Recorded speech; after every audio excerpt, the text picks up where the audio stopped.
Hey everyone, it's me Zahian, and I wanted to talk to you today because I had a conversation with a friend about my book, Disability and the Problem of Evil, and I thought it might be a question a lot of you have, so I thought, hey, let's talk about it here, and maybe it'll be useful to you. We were talking about my book, and the general gist of the question was, here, what audience did I write this book for, right? Who am I writing to, and what's my purpose in writing it, right? Why did I do this? Now, obviously, it is, some of you might know, a work of apologetics, right? So I believe it does help make a case for the reasonability of Christianity. So I believe it belongs in the field of apologetics. However, if you pick up my book, I don't know how many how many immediate conversions are going to happen from reading my books, and the reason I say that is, I don't. It's not really. Here's why you can believe that Jesus died and rose again, and is the Son of God, right? I don't really lay out those proofs. I don't really lay out proofs as to why the Bible is reliable, right? My chief contention is actually more along the lines of you don't have to lose your faith just because of the presence of evil, and specifically disability. If disability has impacted your life and you thought, man, I just can't believe in a God who would allow this to happen to me, to my family, to someone I love, to a friend, right? I can't believe that God would allow this. Therefore, I have to reject my faith. And so that's more who I've written this book for.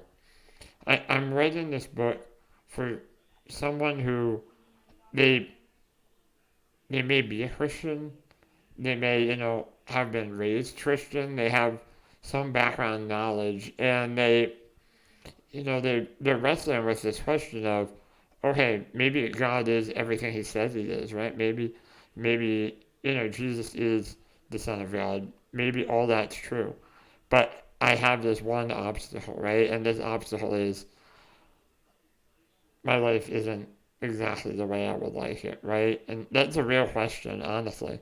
For a lot of people with disability, they wrestle with this question of why, God, did you allow this to happen to me, right? I can't say that I've had any, serious kind of crisis moments, if you will, but I certainly know plenty of people who have. Um, and, on a lesser scale, that question does come up. I think about it, and I imagine most people do as well. And so I wrote this book for those of you out there who are wrestling with this question, right? You're not going to get from my book, you know, the minimal facts argument for the resurrection. You're not going to get the reasons we can believe the biblical canon is reliable. That's not what my book is about, and I'm sure you didn't expect that. But as a result, obviously, I mean, who should buy my book? Who should read my book? Everyone, of course. What author would not say that?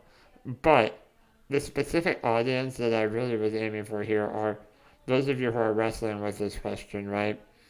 If this is the specific barrier that you find between you and God, right? If you want to believe, if you think that, I really want to be a Christian, but I can't because I can't reconcile the existence of, seeing a circumstance that I may not feel is just, I may not feel is right. This is the book for you. And that's who I've tried to write it for, and that's the perspective I've tried to take. And admittedly, that's why I wrote some relatively strong things. I mean, I tried to be charitable. I'm trying to be as comforting and loving and charitable as I can.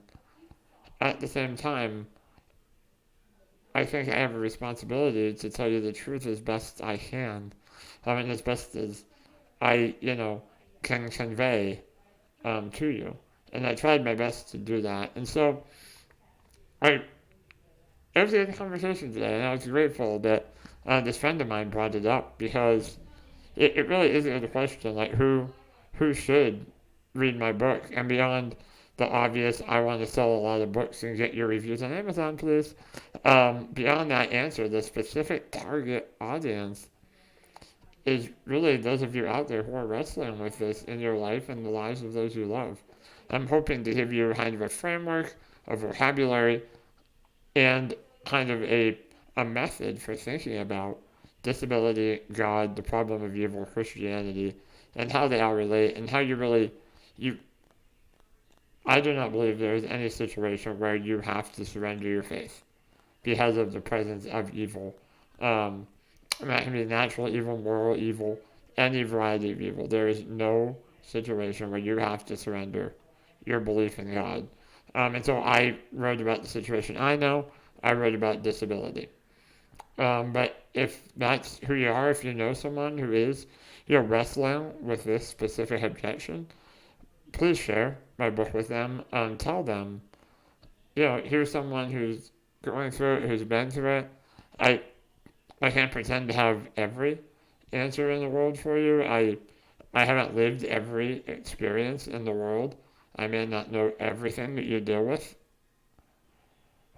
but I know something, and I hope it can be an encouragement and a kind of a reinforcement for you. Because really, I don't I don't want to see anyone losing their faith, right? That is not um, I don't think that's a good thing. And so I hope this book can encourage you. So please, if you've read my book and you know people, please tell them about it. If you're on the line, you're kind of wondering, should I buy his book? Is it really relevant to me? I hope this video provides some clarity. And given that almost all of us will have our lives impacted by disability in some fashion, in some way, it's relevant to you. And you're going to have to wrestle with these questions if you haven't already. So thank you all for listening. I hope you're all doing well. And yeah, I'll talk to you again soon.